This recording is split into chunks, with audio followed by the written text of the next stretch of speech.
Well, no one likes to see children struggling when helping them is such an easy fix, and Kidscan have been doing just that since 2005. Julie Chapman is the founder and CEO of Kidscan, and it is very nice to have you in the studio. Thank you for coming in. Thank you for having me. Really nice to be here.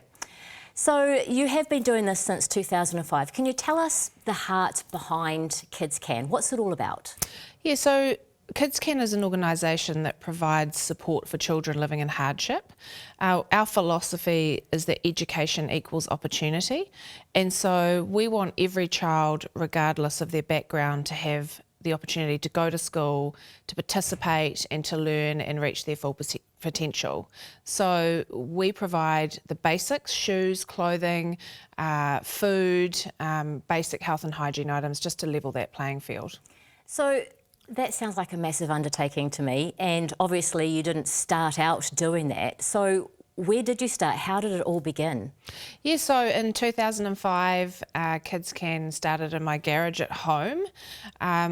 It was really off the back of hearing media reports, talking to teachers and various community people about children living in poverty in New Zealand, and that really impacting their ability to get to school. So if they didn't have a decent pair of shoes or a jacket to keep them warm and dry or enough food, often parents would keep them home because they're really embarrassed if they can't provide for their kids. And of course, every day that a child's kept at home when they could be at school is a huge impact on their learning. So we started really small, and unfortunately, because of the need, we've grown to now supporting over 820 schools across New Zealand. Wow, that's amazing.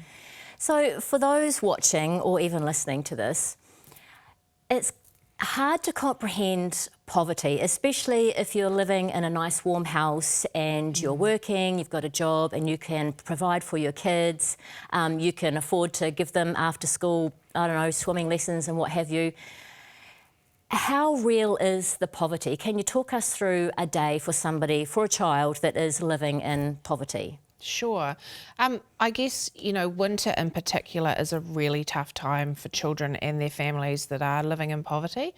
A typical day could be no one there to get them up because mum and dad are working two jobs, starting really early in the morning and getting home late at night, running out of food during the week, not being able to afford to, buy a decent pair of shoes.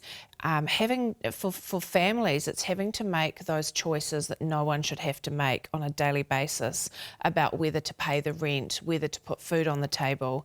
And one of the things that we know is that the budget for food and those other things that are essential really does get eroded by, having to pay the rent, put petrol in the car, all of those things. So one of the biggest drivers of poverty right now in New Zealand is the housing issue. Yeah. The median rent in Auckland, for example, for a three-bedroom house is around $600 a week. And when you look at minimum wage and you look at, even benefits, but particularly minimum wage, and you do the numbers on that, you find that people are in deficit every week. They simply just don't have enough money to actually cover the cost of living and to be able to provide all those essentials that children really need to thrive and be able to get to school. It's just crazy, isn't it, the whole housing situation and how that's just really undermining so many things in our society. Can you sort of tell us then, do you feel like it's getting worse? Do you feel like perhaps, even with COVID last year, has that exacerbated the whole issue? Oh, absolutely. I mean, when COVID hit, just to give an example, at the beginning of January last year, we were providing food to 30,000 children a day. After COVID kicked in, that went up to 40,000 a day. Right. And that was because, there were lots of families that might have just been getting by that were made redundant, lost their jobs or had reduced hours. And so they became those families that suddenly needed the Kidscan support. We've seen that stabilise a little bit and those numbers drop back. But I guess, with the cost of living, house prices rising, rents increasing, we're not seeing any relief for families that are, at the lowest end of the income brackets. And so poverty is very real, and we're certainly hearing that from the teachers in the schools and also the early childhood centres that we support. And there must be a downstream effect of that as these children leave school and carry on into work. I guess that cycle is never going to get broken unless there's some sort of intervention. Yeah, and we know now that after 16 years of being around, we've got children or young adults that come back to us now and tell us how just having a pair of shoes made that difference. They could get to woodwork class, they could participate, they felt valued, they weren't excluded from doing the things that every child should be able to do. And so for us, it is about giving them that opportunity to succeed at school, because education does equal opportunity.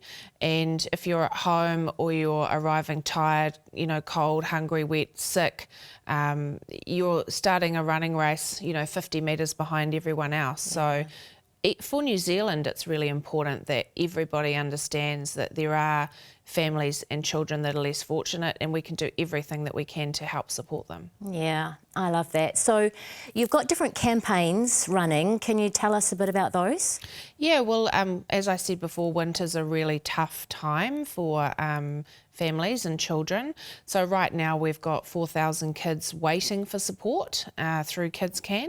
And so one of the easiest ways that people can support is to go to our website, sign up to support a child for $30 a month, and that provides food at school or in an early childhood centre, a pair of shoes, 2 pairs of socks, a waterproof raincoat, and basic health and hygiene items. And yeah, it's a really tangible way that that a child out there in New Zealand is going to get those basics they really need.